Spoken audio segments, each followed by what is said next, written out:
Hey everyone on LinkedIn. I know that we've all been waiting for this moment. Very excited. Thank you, Stuart, for being on today.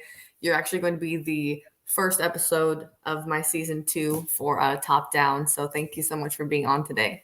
All right, excited. And obviously, we're going to be talking about Crisis of Command. You just dropped this very recently, right? Yeah, it was last week actually. Right. And it's been blowing up. I thankfully got it off of Amazon overnight. And I wanted to discuss with everyone to one, obviously go buy this. I'm plugging this, but there's a lot of really good points. I was texting him. I was on the airplane and I wanted to like jump up out of my seat multiple times. Like, yes, absolutely. I laughed. I literally laughed out loud and people around me thought I was probably ridiculous when you brought up the worst part about deployments was trying to keep your mouth shut so the shit flies wouldn't get in your mouth. Yeah, completely understand that. You're like, it's only been out a week, and you're like the third or fourth person that's told me that part. They're like, "Oh my god!" Right? It's just so relatable.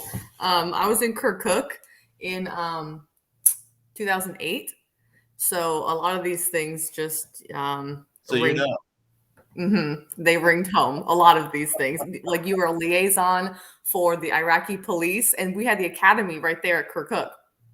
yeah, So when you were saying some of these things, I was like, "Oh my god." that's right. Hats off to you for that, by the way, because that must have been a challenge in itself, to putting it Yeah, lightly. yeah, Um, I really want to talk about, because obviously with my business, we're culture consultant. I help businesses come up with core values because that's always kind of the foundation that all businesses should go back to. And in the military, you mean you were Marine, I was Air Force, but we had our core values. And I feel like a lot of the leadership issues and things that are going on today, especially that you talked about in this book, was they did not go back to their core values. yeah. Absolutely. The Marine Corps' core values is honor, courage, and commitment. And I say it in the book that I feel like our senior leaders were falling short and almost made our core values ring hollow.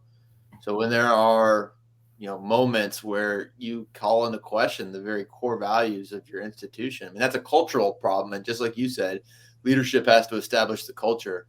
And if that goes amiss, then everything else could just quickly crumble. Yes. I mean, and it was like the audacity for me that they could say some of the things that they did to you and then preach Yeah, courage and commitment. that's right. And honor.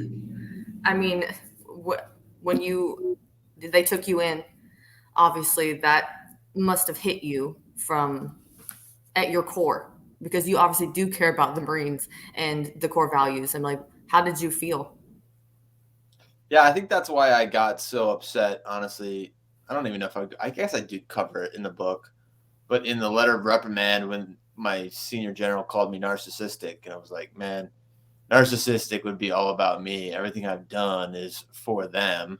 Everything you're doing seems to not be in line for them. So we have a fundamental difference in how we see this problem. And so I feel like everything I did was because of love of military, love of the junior enlisted. Mm-hmm. And because ultimately, my driving action is like, how do I leave a better America for my three sons? If my three sons were to join the military tomorrow, what would I want to leave them? And right now, it's just a dangerous place because of everything we started with. The leadership is amiss, and so the culture is not where it needs to be.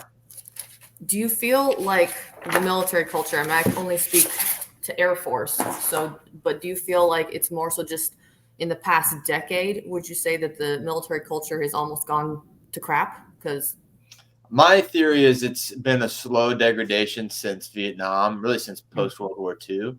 mm-hmm. And it just takes a while for it to get as bad as it is now. Um, after Vietnam, when we went to the all volunteer force, the generals really insulated themselves. We never held the generals accountable after Vietnam, and we blamed it on the junior enlisted. And then we further empowered the generals by the Goldwater-Nichols legislation and the creation of the combatant commands. And we never went back and reevaluated how we promote people, how the system actually creates people that may not have the moral courage that we need. And so it's not something that can be fixed overnight. It would take a while, but right now we're not even addressing kind of the systemic issues. And you literally are going right to the point I was going to. This is in your intro. You said it's a systemic failure, not a personality failure. Thus, any attempt to focus on these problems at the junior ranks is misguided. And I completely agree with you, because everything I preach with all my content on about work culture is it starts at the top. That's right.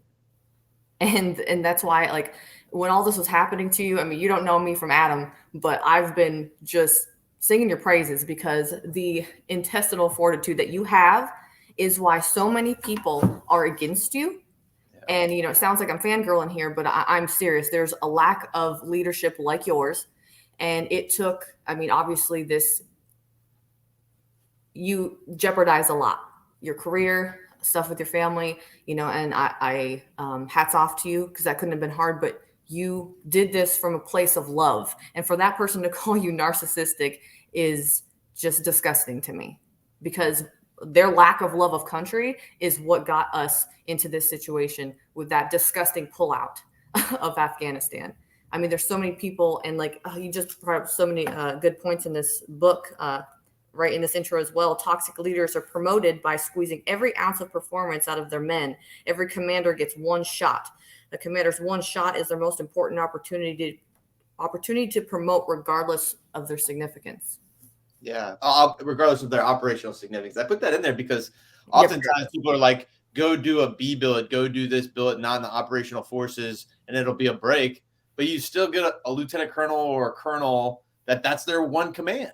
And so if they're going to get promoted, they have to do the best. They have to distinguish themselves. And they do that by, like I just said, like you just read, squeezing every ounce of performance, which comes to late hours. And it's never ending. No. And the reason I wanted to bring that up was a parallel. Again, when I was in Kirkuk, Iraq, we had this E8 who wanted to make chief. And I was over there as a security augmentee, and I was working the gate, which was outside the wire. And he thought that because we were Air Force TCNs, that we didn't need ammo for our guns. And I swear to God, this happened. Okay. I mean, I almost don't even believe that, but in a way I do. Yeah. Well, so what happened? So he took away all of our ammo that were TCNs. And mind you, the other TCNs were, you know, we take 7 TCNs and they'd have to do, you know, check them out and make sure they were doing what they were supposed to do. But I was working outside the wire. And so when I'm working right there with security forces, they're like, what do you mean you don't have ammo? Obviously, I'm throwing a fit because this is absolutely insane. We're outside the wire. And we've had suicide bombers. If you can actually Google back in 2008 when this happened, that same suicide bomber that we saw coming towards us, that the Iraqi police force and the army had shoot off, he went and blew up downtown. So that also speaks what I wanted to say too today, the rules of engagement and how much we weren't able to do things that we should have been able to do. Honestly, we should have been able to blow them apart right then and there, and all those innocent people in Kirkuk wouldn't have died.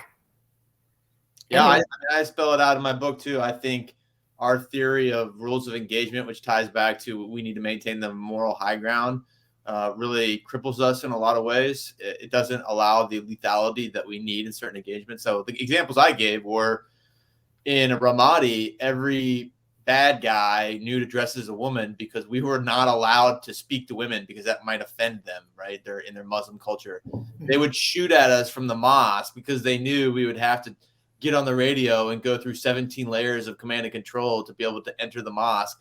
And after 40 minutes of shooting at us, they knew that, you know, looking at their watches, then they break contact. Like all of these stupid rules we put in place really limited us. And so my point is, if you're going to make the decision to go to war and use violence, you gotta let go of the reins a little bit and be less worried about their perception and more worried about how you can impose the maximum lethal level of violence. I mean, it's war. And the fact that we're playing, you know, I'm just going to say it, tiddlyfuck with things like we are here to kill and win a war. And you're worried about of course, it's very Air Force of us, you know, oh, you can't go eat chow because your tattoo is showing. We are in the middle of the desert. Stop it. Like, it's things like that. I've been thrown out of chow halls, like long days. I get back from, you know, the 2 or 3 day op and I'm filthy and there's like 30 minutes left in the chow hall and you've been eating MREs and you race and there's somebody there that tells you got the wrong socks or you're dirty, or you don't have the right hat, you know, like you got a boonie, you need an 8 point, like whatever it is. And it's like that. I mean, that perfectly illustrates. You could fill in the blank with 1,000 examples like that where people just lose perspective. Right. And this is our, and I say this with air quotes, leadership that Mhm. does things like this. And then they wonder why they can't retain people and I why people agree. get out of the military, why people quit jobs is because of people like this. And, going back to the example of the ammo thing, thankfully, the security forces commander found out about it, about the taking away the ammo thing. And he ripped up that E8's paperwork for E9. Pretty much it was some award or something. And we got our ammo back. But we know that there are situations where that if it was another bad leader, then, which is an oxymoron in itself, bad leader doesn't even exist. It's just people in leadership positions that shouldn't be there. No, I like that. Um, Yeah, I think so. To use some of our examples, like the ammo piece, or the ammo's maybe not even a good one. Like, let's just use the chow hall. mhm. Some guy told me I couldn't enter the chow hall because there was a rule somewhere on that camp that said this is the way you have to dress in the chow hall. Mhm. And we have so many people in the military that can't think outside the rules. Mhm. They can't use common sense that if there's a rule, they'll stand there when you get back from a 3-day op and say, no, you can't eat dinner because it's against the rules. That mentality translates all the way up to the combatant commander, General McKenzie, where it's like, you want to withdraw all the military forces during the peak fighting season before we evacuate American citizens and yank Bagram Air Base off the map. Okay, well, if that's the orders I have to follow, then that's what I'm going to do. Like, no, like, let's pause, buddy. Maybe you should Right. take a deep breath and use common sense and look at this thing. And so I guess, like, using that small example all the way to what I just described, like Mhm. that blind obedience to orders and an inability to use critical thought, step back, and Yes. have an officer that's not paid to follow the orders but paid to know when not to follow the orders. We've kind of lost that art in the military. Yes, that was actually, yeah, one of the your opening quotes Mm-hmm. about that, that blind obedience. And it's so true. No, the yes men Yep. part of your book. That's part of the airport. I wanted to be like, woo, because there's so many yes men within the system, and there's just more and more. And from experience, the Air Force, when they did the whole sequestration thing, we got rid of a lot of our continuity, our middle management tier, if you will. And a lot of the yes men stayed, and it's been to our demise. Yeah, I agree. And based on our promotion system, the people that are yes men are the people that give the boss what they want. Therefore, the boss favors them. Therefore, the boss gives them higher evaluation than the people that push back and might be kind of a pain in the ass. Even if they perform better, if they're kind of a pain in the ass, maybe they're evaluated second or third, right? And so over a 40-year career, those people that push back are the ones that ultimately self-select and weed themselves out. Mm-hmm. That self-select piece is huge. You also talked about here, I felt a deep rage burning in my belly after reading the letter. That bit where he said, by living our core values of honor, courage, and commitment, was it worth it? Yes. And, I laugh ironically there because we have hurt ourselves so much, and it's a slap in the face. Like for us going over there, you said like Vietnam is when we kind of started deteriorating. A lot of the wars that we've won, the wars that we've gotten into, they were not needed in the first place. We are just a bunch of political pawns that have died for no reason. And a lot of military people do not back me and you up because they cannot get back and look at things from a deprogrammed mindset. Well, that's why in my ordeal, most of my supporters came from people that were out of the military because they were able to, kind of like you said, mature, disconnect, have a thought that's different than what the military is preaching to them. And so, like, the Vietnam vets were almost 100% behind me, right? Mm-hmm. Whereas the people that are still active duty, still drinking the Kool-Aid in a lot of ways. I mean, when I did what I did, not only did the military have a standing order that they couldn't like, share, or engage with my content, but then the entire DoD did small group discussions trying to shape that my actions were inappropriate, right? And so if you're a service member and you're not supposed to fucking even look at my stuff, and you got to agree with your staff and CEO or company commander or battalion commander that's guiding you in the discussion that what I did was incorrect, it's hard for you to disconnect and deprogram and have an independent thought. And so, Understandable. And I mean, there's some vets that even got out that and transitioning out of the military is hard. You did it in a very unique way, yeah, but there's a lot of people who just get out normal and they have such a hard time transitioning out of the military because they do not deprogram. yeah. It's the And same I thing feel, coming back from deployment, right? I mean, Mm-hmm. some services have figured out that they did decompression times for the reasons we're talking about. Mm-hmm. The Marine Corps never did that. So all of my return from deployments, I did a year in Afghanistan, did 10 months on a ship. I did 3 other deployments, right? We just like jumped right home. And, there's all these movies and things where it's like the kids are running to your arms and it's always this magical moment. It's never like that in reality. In reality, like they'll come up, they'll give you a hug, and then you get home and it's like weird. Like you're kind of sitting Yeah. off the sideline. You got to like slowly acclimatize yourself back into whatever their routine is. Mm-hmm. There's guys in the Air Force, that are the sensor operators with the drones, that are home station going in their home, and they go to home to their wife and kids at night or whatever, but they just got done doing some crazy ish over there. 100%. And there's a PTSD from that a lot of people don't really understand. And I, advocate for that because I have friends that dealt with that. Yeah, But I had a buddy that lived with me. It was in the CIA when I was in DC. I was Geo Batchin at the time. And same deal. Like, he would go work on the ops floor. They would kill people. And he'd come back and he had to be like normal. It was that tough. absolutely. With you doing obviously all these interviews and shows, the outpouring of support from veterans and other people, now that it's kind of settled down a little bit and you're out, how's it been? I've just been curious for you. Life's a lot different. I've stayed very busy. I did when I first got out, I got out on Christmas Eve. I did 2.5 months of media hardcore. So I was always on the road, either in studio or podcast, like 6, 7 a day. And then I kind of severed the podcast and media link and sat in solitude and wrote a book. That took me to the end of April. So really like May, June, and July is the time I took myself. Good. Like I was still living in a rental. I had all my stuff in personal storage. My life was kind of a mess. My truck was falling apart, like blah, blah, blah, right? Didn't have a dentist, didn't have a doctor, like all the, like, you got to like take care of yourself stuff. So, Right. And I took a vacation. And so I took those 3 months and then I got back in August. The book came out first week of September. So I had to kind of jump back into promoting the book, got back in the media. And really, the tour just started. I did a bunch of book signings in Ohio last week. I was in Jacksonville, North Carolina a couple of days ago. Flying out to San Antonio tomorrow. So I'm booked out until Thanksgiving, Christmas. And all that to say is, I've stayed very busy.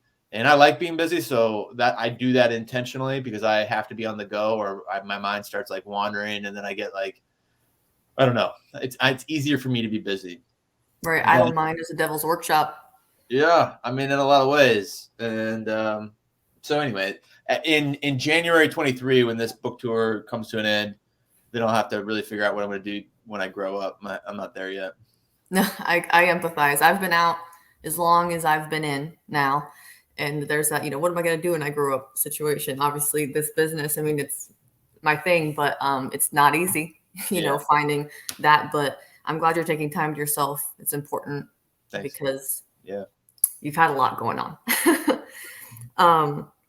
So obviously, from a political standpoint, because it wasn't just the military, it was a failed thing on the political end of the spectrum as well.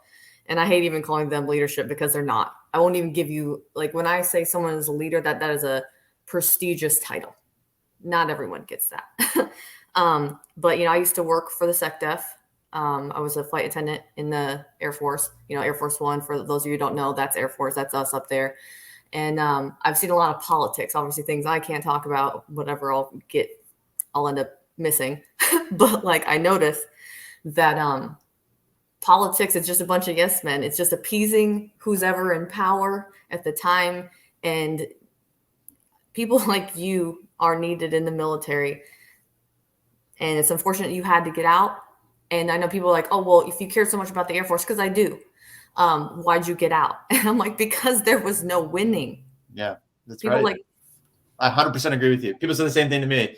The only way you can make change is to stay within the system to a place where you can influence it. And I'm like, I disagree with you.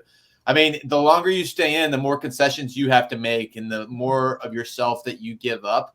And honestly, if you really want to make change, you have to get out and influence it from the other side. Absolutely. And I preach, because I couldn't have done it. I was only an E5 and I didn't have the power. Yeah. But like people like me and you, we think strategically. You might have been infantry and you're very tactical, but the way me and you as individuals think is very strategic. And we saw the big picture. always saw it, and it was just frustrating working around so many people that were tactical or dirtbags that couldn't see the bigger problem. And if you care so much about our military or whatever branch of service you were in at the time, you would get it. And I'd get so frustrated that people just don't see the big picture. From a political standpoint, so many things, if people, when they were voting, if they would understand how much is against us. For example, I used to work F-22s when I was a jet engine mechanic, and at Holloman Air Force Base, they had all these hangars, and they put millions and millions and millions of dollars for the F-22 for this APU exhaust that had to come down. The F-22 was only at that base for a few years, no more than 5, and they got rid of it. And we're like, we just dumped all this money and manning and time into this base. What the F are you talking about? And they're like, oh, it was a political thing. They wanted the F-22 somewhere else. What? That is so much taxpayer dollars. What? Yep. So look at your politicians. Yeah, so for politics, I'm completely with you. I think it's much of the same. And that's why my book says Why We Lost Trust and Confidence in America's Generals and Politicians, because right now I have been supporting political candidates. So I didn't know anything about politics. I'm still pretty ignorant, but I've schooled myself up a lot on how to run a campaign and what it takes, because I've been working with candidates for the last 6 months. And to your point, I think what we need in politicians is courage. Yes. I take everything else out. I don't care what your political position is. I just want somebody with courage. And where it really dawned upon me was in the Afghanistan evacuation, when the generals testified to Congress, and apolitically, they all took their sound bites of anger. Like, this is wrong. Soundbite anger, soundbite anger. And then concurrently, they passed the largest DOD budget. Not one of them stood against the budget and said, hey, you want $750 billion? Why don't we take 80 off the top, since that's what you left in Afghanistan, unless you can give me 5 names that are accountable? Said none of them, because to do that would be spun as anti-military. And so I was disgusted with it. And so I started going out and trying to find candidates that I thought had courage. Mm-hmm. And there's a Senate, the guy that just won the Senate GOP primary in New Hampshire is named Don Bolduc. So I went out there. Don's, I would say, a friend at this point. He texted me a couple of times when I was going through my ordeal. And then I found an op-ed he wrote in February 21, where he basically said, we've been lionizing the generals when we should have been lionizing the junior enlisted. I served in Afghanistan 10 times, and I include myself in those failures. It was everything you wanted someone to say. The only difference was he was already out when he said it. But still, I was inspired by it. So I went out to New Hampshire. I campaigned with him for a week and then for another week. Now, in that race, President Trump didn't endorse anyone, which is interesting because, it seems like he endorsed somebody in almost every one. So he very intentionally stayed out of this race because, in my opinion, Chuck Morse was the establishment choice. Literally, it's factual. I even posted the details. Mm-hmm. A PAC was created because Don Bolduc was winning by 15 points about a month going into the primary. And a PAC was created with almost $5 million from the PAC. I don't know the name yet because they don't have to disclose it until next week. Mm-hmm. But the PAC has links to Mitch McConnell and some of the career Republicans. So these conservatives that should be staying out of the primary created $5 million worth of negative campaign ads. And then in one of the commercials, they called him a terrorist. I don't care what your political views are. I don't care if you're a Republican or Democrat. To allow a veteran, one that's been in Afghanistan 10 times, he was a commander of all special forces in Africa, to be called a terrorist because you don't like him because he has courage and he's not playing by your rules. I was just so frustrated by that. And so, yeah, to your point, people want to just give people what they want. So that Chuck Morse guy, I don't know anything about him, but I promise you he was giving the Mitch McConnells and the Governor Sununu's and everyone exactly what they wanted. Mm-hmm. And that was easier for them to deal with. Then you got this guy, Don Bolduc, who's been in the military for the last 30 whatever years. And they're like, nah, this guy's not listening to us. We don't want this guy in here. And so there's a perfect case study right there that I just gave you of people don't want someone that's on their own program doing what they think is right. They want someone that's going to play by the rules that they think is going to best benefit the system and those people in the system and their control. Right. And so it's just frustrating. It's the system, like you said, the fact that we have to deprogram ourselves as an America to understand that because we've always done it that way, it doesn't mean it's the best way to do things. This 2-party system is a complete shit show. And again, it's a bunch of yes men. And the fact that there's some of these people on the Republican side of things that are not doing things that are very Republican supposedly like, but well, I still got to vote for them. No, that's where everyone needs to deprogram that shit. Like, go for the person who makes sense, or like, hopefully, at some point, as our generations, like millennial and Gen Z or something, can start changing things for the better, because this two-party system has been a effing joke. I agree with that. But you're making moves to make things like that happen. So, I applaud you for that. I genuinely mean it. There's too many people within the military and within politics, like you said, that do not have the courage to make shit happen, or, hold their people accountable. Okay, we're just talking about Republicans. All right, you other people that are senators, you should look at your other GOP people. Like, you are not doing what we stand for. Hold them accountable for their bullshit. That's right. It's the same in the military. Like, hold your homie accountable for that shit. That's right. I could go on for days about this stuff, but I want to make systemic failures. Yes, I want to make sure we covered everything here, but again, I just feel like everything goes back to core values, and it almost makes me wonder, like as Americans, like we don't have necessarily core values, and like makes this is a great question, and I'm sorry to kind of cut you off, but we were talking about questioning the foundational things and the two-party system and the polarization. I've been contemplating on this for a while now, and it's like, what is something?